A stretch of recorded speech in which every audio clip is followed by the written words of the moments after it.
Alors, voici un petit tuto pour changement de sonde de température sur une Exam. Alors la sonde de température elle est ici comme vous pouvez le voir. Attendez, hop, ici. Et en fait le problème quand cette sonde est grillée, je vais vous faire montrer. Déjà c'est un démarrage très difficile quand elle est froide. Alors que les bougies de préchauffage peuvent être neuves, la batterie est neuve. Et vous n'arrivez toujours pas à démarrer ou très difficilement. Ou vous arrivez à démarrer avec du Star Pilot. Il faut savoir que le Star Pilot est à base d'éther. Donc ce n'est trop de Star Pilot n'est pas trop bon pour le moteur à la longue. Donc je vais vous faire montrer ça fait quoi comme signal. Alors que les niveaux de liquide de refroidissement et d'huile sont bons. Hein. Donc là je vous épargne la difficulté que j'ai eu à démarrer.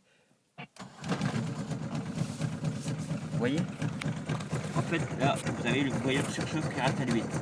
Alors qu'il devrait normalement s'éteindre. Vous voyez? Ici ça c'est le voyant surchauffe. Thank you very much. Attendez, je vais séparer la brique. Alors là c'est voyant surchauffe. Alors que vos niveaux sont bons, vos niveaux d'huile et au niveau de l'air sont bons. Si vraiment il y aurait surchauffe de moteur, au bout de 5 minutes, ça fumerait comme un pompier sous votre moteur. Et comme vous pouvez le voir, on va attendre un petit peu. Hop.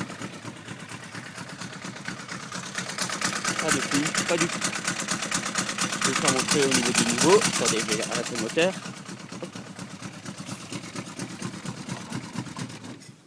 Vous allez voir au niveau des niveaux.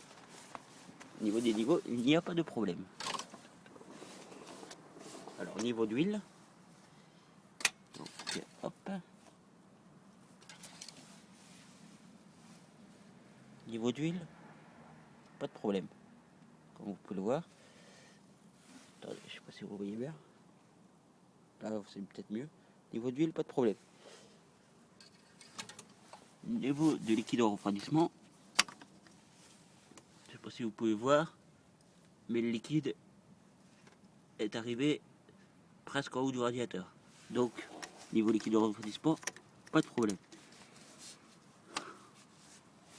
En fait, c'est la sonde de température qui est ici, qui est grillée.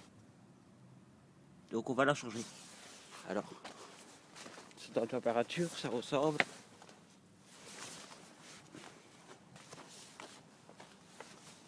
Ça ressemble à ceci. Attendez, je vais la mettre. Ça ressemble à ceci. Voilà. Voilà. C'est en fait cette pièce-là qui nous pose des problèmes. Tac. Bien. Donc. Hop. Donc, il faut démonter l'ancienne. Attention, quand vous allez démonter l'ancienne, ça va faire un zézer parce qu'il y a votre LDR qui va y couler. Donc, moi, comme j'ai pas envie de m'embêter avec l'éplucheur, je protège bien tout le tour. Voilà. Voilà. Voilà tout ce qui est important en tout cas. Voilà. Donc vous voyez là tout est bien protégé. Voilà. Donc le câblage de la sonde, on va le mettre plus là-bas. Voilà. Donc il faut prendre une clé de 14. Alors une clé de 14. Clé 14. Et on dévisse. On dévisse. Vous voyez? Une clé de 14. Attendez. Clé de 14. D'accord. Hop. Et on dévisse. Hop.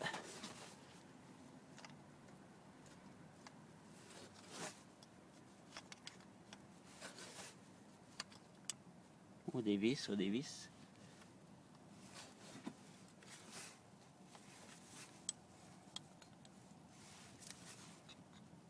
Voilà.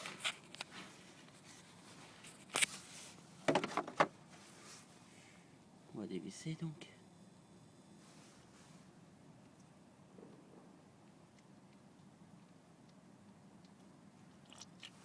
Voilà. Vous voyez, comme je vous disais, regardez.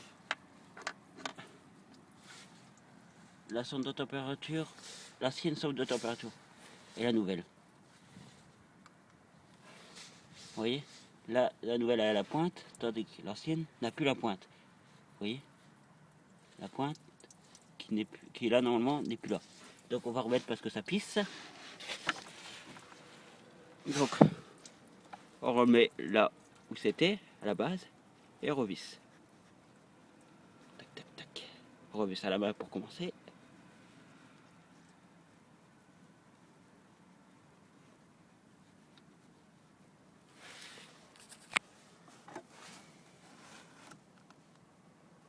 Voilà. Par contre, pour la nouvelle, à mon avis, d'après ce que je vois, c'est pas une 14 qui m'embête. Non, c'est pas une 14. Le filetage est bon. Heureusement, j'ai prévu. Donc à mon avis, ça doit être une 15. Ah mais c'est même pas une 15. On est dans la merde. Alors. Donc vous voyez, en fait c'est tout bête. Donc voilà comment changer une sonde de température sur une Exam pour éviter d'avoir le signal de surchauffe à chaque fois. Par contre, quand vous avez fait ça, quand vous avez changé votre sonde de température, n'oubliez pas de refaire votre niveau de level d'air. Parce que vous avez vu, ça a fait un geyser. Donc vous avez perdu du liquide de refroidissement. Donc comme vous pouvez le voir à l'ancienne sonde de température que je viens de changer, vous voyez, en fait la pointe a cassé. Et en fait c'est à cause de ça qu'on a ce système de surchauffe en fait. Voilà, vous voyez, en fait ça a cassé. Tout simplement.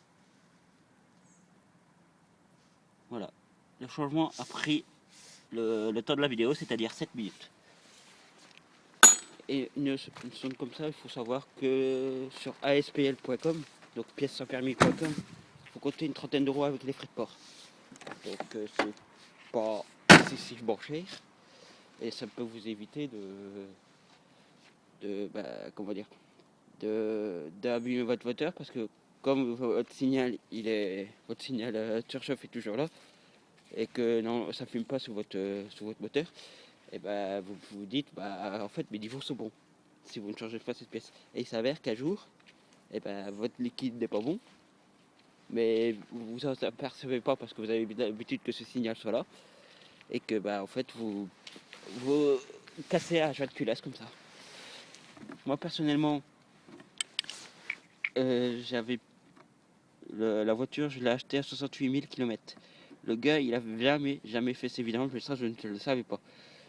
Donc,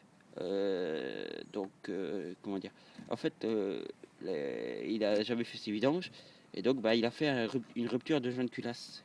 Et du coup, moi, vu que dès que j'ai pris la voiture, maintenant que je démarre, j'ai une grosse fumée blanche au bout d'échappement. Il faut que je change ce joint de culasse. Voilà. Donc c'était un petit tuto sur comment changer une sonde de température sur une Exam. Je ne sais pas sur les autres marques si c'est pareil, mais à mon avis ça ne doit pas différer grand chose. Donc voilà, mon premier tuto vidéo, soyez indulgents et excusez-moi pour mes délocutions. Et pour la vidéo qui n'est pas stable, je suis sur mon téléphone portable, mon APN étant en recharge. Voilà, je vous remercie. Au revoir.